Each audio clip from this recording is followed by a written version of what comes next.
Nobel पुरस्कार विजेता मोहम्मद यूनुस शेख हसीना के सत्ता से बाहर जाने के बाद बांग्लादेश में कार्यवाहक सरकार के प्रमुख हैं। वे शेख हसीना के कट्टर राजनीतिक विरोधी रहे हैं।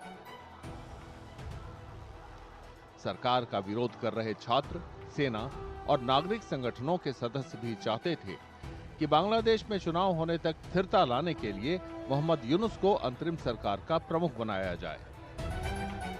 As for the new government that's been formed by Muhammad Yunus, one hopes that Mr. Muhammad Yunus will keep in mind the economic interests of the people of Bangladesh and continue the policy that Sheikh Hasina had followed of maintaining good relations with India.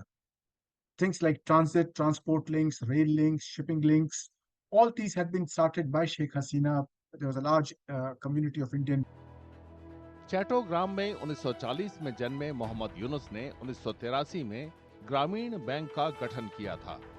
यह micro finance institution है जिसने लाखों लोगों की गरीबी दूर करने में मदद की। इस काम के लिए उन्हें 2006 में नोबेल पुरस्कार से सम्मानित किया गया। 2007 में राजनीतिक पार्टी बनाने की योजना का ऐलान करने के बाद यूनुस को राजनीतिक विरोध और जांच पड़ताल का सामना करना पड़ा। उन्हें 2011 में ग्रामीण बैंक से हटा दिया गया। इस साल श्रम कानून तोड़ने के आरोप में यूनुस को 6 महीने जेल की सजा सुनाई गई। 10 जून को ढाका की अदालत ने यूनुस के साथ 13 लोगों पर गबन करने का मुकदमा चलाया। कोर्ट ने आरोप खारिज करने की याचिका रद्द कर दी। We can bring stability. I think everyone should welcome it. And in any case, the army is there now to provide the kind of backup. Something very similar to what happened in 2007, when also he was persuaded to float a party and take the leadership, come into the political leadership. It didn't work out. Yunus की नजरों में शेख हसीना तानाशाह थी। वे हसीना पर अपने पिता की विरासत बर्बाद करने का आरोप लगाते थे।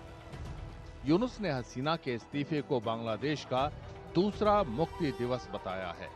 83 साल के अर्थशास्त्री ने ऐसे समय में कार्यभार संभाला है जब बांग्लादेश इतिहास के सबसे गहरे संकटों में से एक का सामना कर रहा है।